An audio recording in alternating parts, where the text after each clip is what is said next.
Yo, I'm your host, John Watkins, and I'd like to thank you guys for tuning into John Watkins Presents. Special guest is none other than Nikki Barlow, the literary duchess, playwright, poet. Yo, about to go in.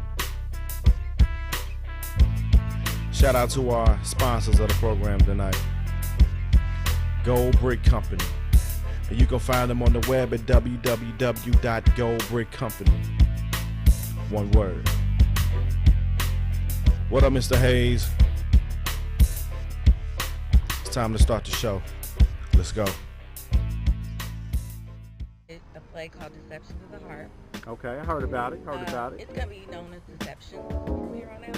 Okay. Just for legal reasons. There's a sequel to it. You do not have to have seen the original one to understand the sequel, because I'm writing it in such a way that the characters are gonna tell their story as they go. There may even be a point at the beginning, some narration that kind of catches people up if they didn't see it. And what it is, there was a character in Deception of the Heart named Reno, played by Brandon Miller, so wonderfully. Literally. Shout out. Shout out, Brandon Miller. So literally, I didn't have a name. I just had a sidekick. Every lead character needs a sidekick, friend, or whatever. So Brandon came in kind of late in the game, and his natural personality helped me write the role. I literally changed lines after he read with people and started the rehearsal. I started changing the lines. I was up all night because I knew he created Reno, literally. So I created the lines around Brandon's natural ability and his ad-libs, his own experiences and his real life were coming through in the way that this character lived his life. He was a neighborhood dude that had gone through high school and college, basketball star. Him and his friend both had injuries, career-ending injuries. He could have gone through all the physical therapy and tried to get his career back. His friend did. He decided that money was too slow, contracts, he didn't like all the pieces. So he decided to go back to the streets while his friend went legit. So his friend, finally got out of basketball and they came back and started working together. Well, of course, you got somebody that finished college and went the corporate way, and you had somebody that did the street way. So Reno was the one that came in ready to handle stuff. He wasn't trying to do no contracts and deal with business people. He just come in like, you want me to handle that?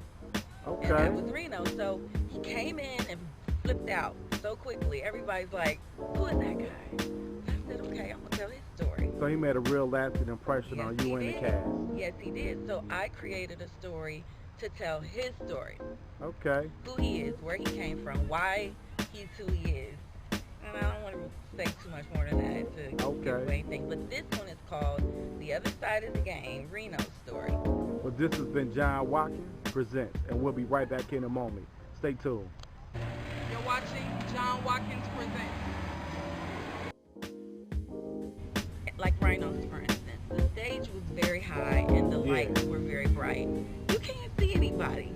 You're right. You can't see those faces. So, but it's a lot of stages, not maybe as high as Rhino's, but those lights, for the most part, are pretty bright. You probably see the first and second row. Right, exactly, or like off to the side. Right, But at the Greenwich, it's the same way. Right. Lower stage, but the way the lights are hitting you. The point of it is, don't look for the expression. Don't look for the approval. Look out at the audience as if you cannot see the looks on their faces, because it doesn't matter. Do you think that's a mistake that a lot of beginners make? Trying to seek approval? Oh my gosh, of course. Beginners, everybody. I mean, 25, 30 years in, that's the mistake that you make. But you almost can't help it. You want to know that someone likes your work. I learned early on, someone told me I was a pin drop poet. And I said, what does that mean? And they said, the poems you recite, you're telling stories, and they're so thrilling and bringing out feelings as you are listening that you can hear a pin drop. And that was such a compliment to me, because that means they're listening, and my poetry, they are stories. They are based on something I've gone through, something someone's gone through, that tell a story. So that was a big compliment. know, you guys are listening to John Watkins Presents, and we got none other than Nikki Barlow. We're going to be right back in a minute. Let's go.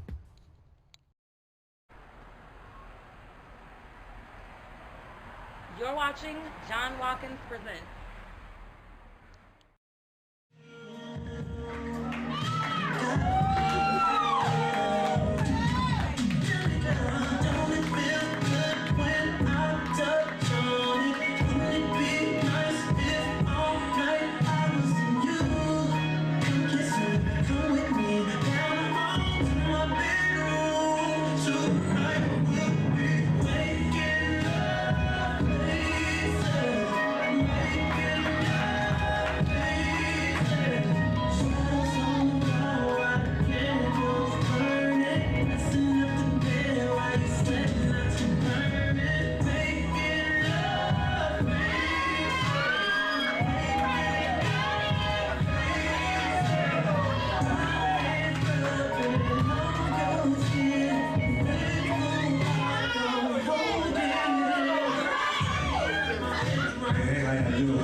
Thank you for the compliment.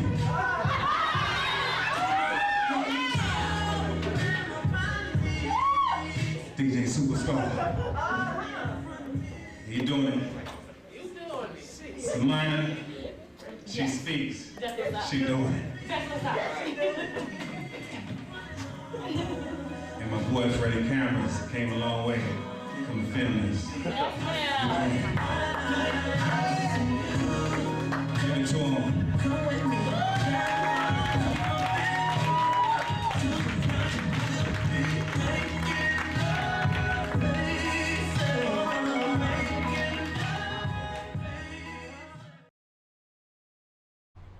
Hey, welcome back to another great episode of John Watkins Presents. Again, we have Nikki Barlow. We up here in Eden Park. You know what I'm saying? We're getting it in. So, I got to ask you a question, and it's very similar that I asked this question to a lot of poets. Okay. And basically, I want to know, when you on stage as a spoken word artist, or even as a poet and you just reading something, I mean, how you feel about that? I mean, if this was my first time and I want to be a poet, what would you tell me? That's an interesting question, because I've had people ask me and tell me that I've created a couple poets in them. The very first thing that I tell people is you have to do it for you.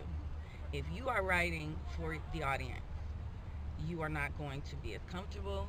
You may not feel like you succeeded. You really cheated yourself out of your creativity. First, do it for you. Okay, write it. I like write that. it for you. Read it at home and love it before anybody's heard it. Don't go to somebody and ask them how they like it, and then do it based on that. Okay. Do it based on how it makes you feel, why you wrote it.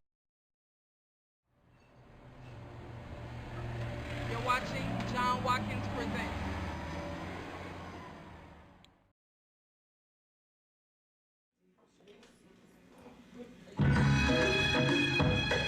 I want you, baby. Want you like a Dianese. Like an asthmatic, having an asthma attack, gas gonna breathe. I want you desperately. I want to be the one to make you catch your knees every time I hold her and squeeze you. Because that's just how much you feel me. I want you, baby. I want to be the one to make you hard flood every time I'm near you, like teenagers go through puppy love and schoolgirl precious things. I want you, baby. I want to be the one to make you moist every time you hear my voice through a phone conversation through my latest cities of poetry. Damn, baby, I want you. I want to be the one you confide in, like sinners and take seats behind. Confession booths and confess to priest and shit. Damn. I want to be when you come running to when someone hurts you, like Prince singing a song. If I was your girlfriend, if that's someone who hurt you was me. Damn, baby. I want you. I want to be the one to put butterflies in your belly every time your appetite is out and take a bite but can't eat.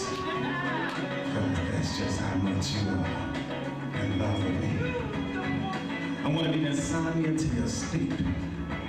Make you toss and turn in bed at night like kids anticipate Christmas on its Eve. Man, baby, I want you. I want to hold pillow conversations over between pecks and kisses and intimacy.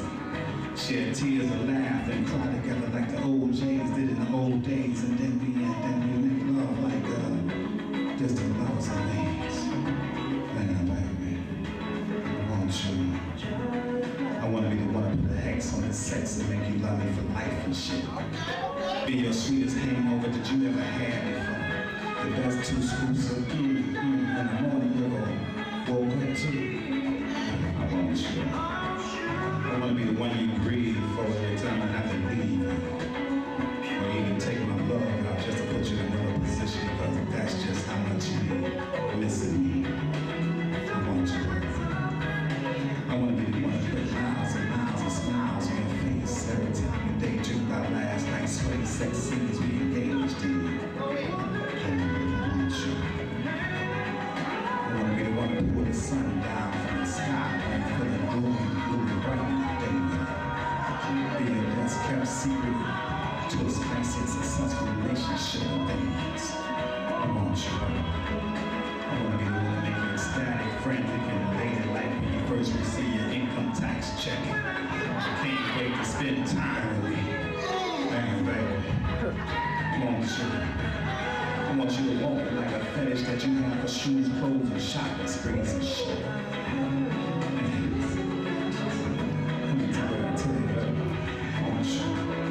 I want you to worship me like Mary Magdalene who watched Jesus' feet. Because that's just how much you believe in me. And I would tell you I climb the highest mountain for you.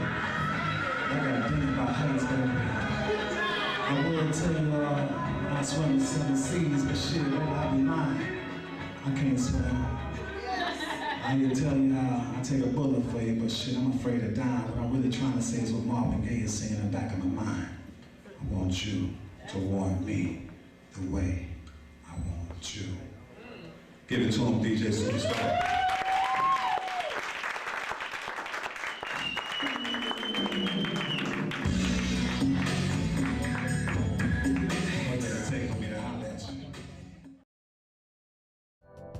For great gift ideas, there's no other place to go but Gold Brick Company. You can shop with us on the web at www.goldbrickcompany.com. It's simple, it's easy, and hey, it's affordable. Gold Brick Company. Hey, thank you for tuning in to another great episode of John Watkins Presents. Shout out to our contributors of the day program, Gold Brick Company. You can find them on the web at www.goldbrickcompany.com. And also to our guest, Nikki Barlow. If anyone is interested in being part of the show, please email me at jcincinnatiw@gmail.com. Thank you for watching.